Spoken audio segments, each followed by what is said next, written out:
Oh, hold on. I made the mistake of looking at my Reddit.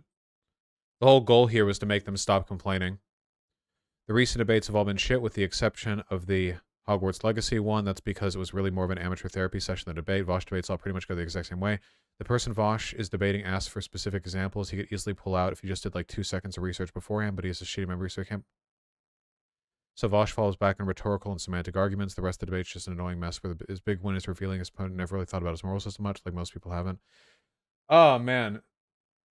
Do I want to get into this? I feel like defending myself against the stupid shit the subreddit says only makes me look more guilty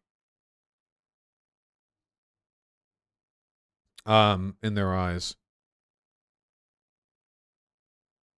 I guess this is just about the Jordan Peterson one. So the issue with the Jordan Peterson one is the only thing that I knew about the debate going in was would Jordan Peterson be good, or like is Jordan Peterson good or bad? That's the only thing I knew. It wasn't a specific topic. And then I'm actually talking with the guy, and immediately he's like, "Oh yeah, Jordan Peterson says bad stuff on Twitter. I think that's dumb. I disagree with the trans stuff. I just want to talk about like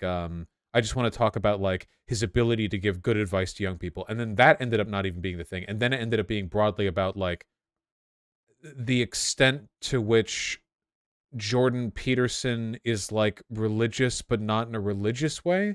The issue is a lot of people think that like, okay, I'll put it this way.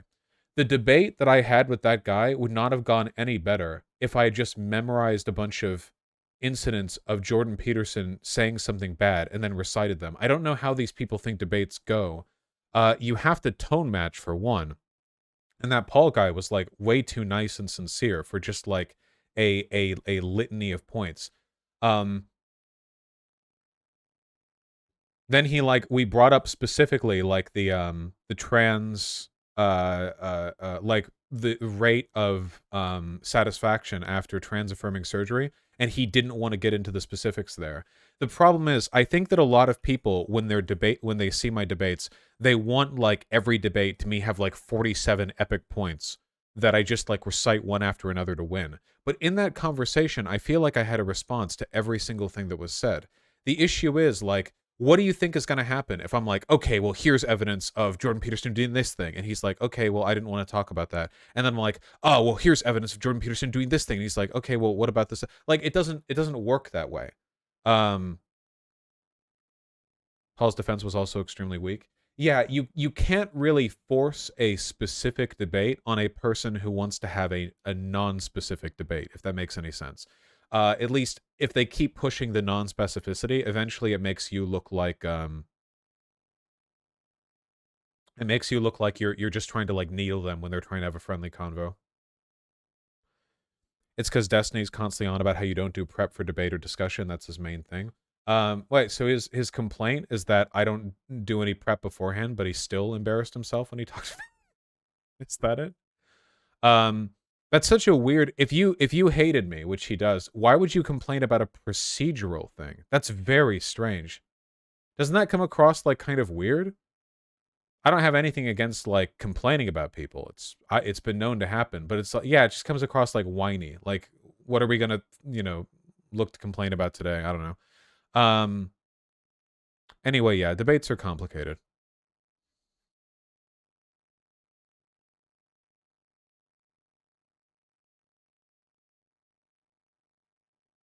Wow, this person uses Reddit quite a lot.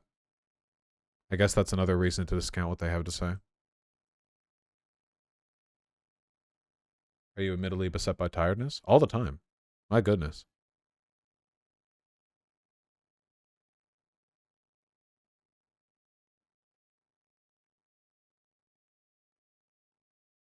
Early stream tomorrow as well, please. Tomorrow's my birthday. Have a heart. Sorry, I'm looking at the idiots complaining about this. He literally offered to get the studies and debate. The other I just got scared and said they could look at a different time. If you're referring to the JP debate, Vaush could have just watched Cody Johnson's video on the topic. He would have got more material supporting the angle of JP being a fascist sympathizer.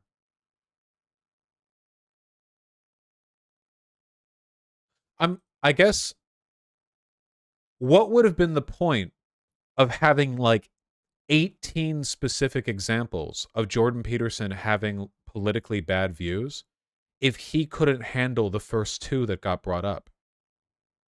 Like the treatment of trans people as degenerates and of social transition or of transitioning as degeneracy, and like the stuff in Florida. If like the first two he had no response for, what would the purpose have been of the next like 20? What would that have done?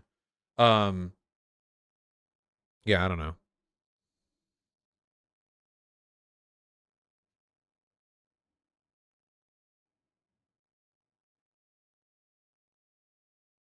Adding on to it for the audience, I guess. Yeah, but you can't do that when you're talking to somebody else, right? Like imagine if like you lay out one thing and it doesn't really have a response to it. So okay, here's another topic you don't have really response. And it's like, okay, well, what about this? What about this? What about this? Eventually I feel like it's actually rhetorically ineffective because it makes you look like the worst iteration of a debate bro, the kind of person who memorizes a script beforehand and just kind of like doesn't respect the tone of the discussion or the flow or the pace of everything. And it's just like they treat every debate on a subject as a soapbox to stand there and recite every talking point they have about it.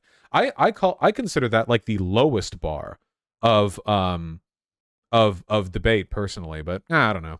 People on the subreddit are always going to complain, but I'm trying to take a bit more of a positive attitude towards that and and reflect on their criticisms not as like specific criticisms because they don't know how to do the YouTube debate bro stuff better than me. Obviously, there are only so many people who do it, but their criticisms do refer to like feelings they have, and those feelings maybe are something that could be addressed. You know what I mean? It would be like if you're a driver and there's a kid in the back seat, like a 5-year-old, and the 5-year-old's like, "Hey, you need to not drive as hard." And you're in your head, you're like, "Drive as hard, you fucking fool, you fucking imbecile, drive as hard. I'm following the speed."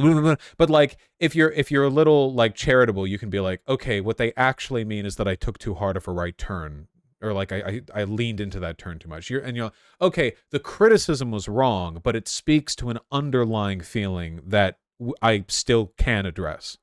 You know what I mean? Just trying to be more positive about it.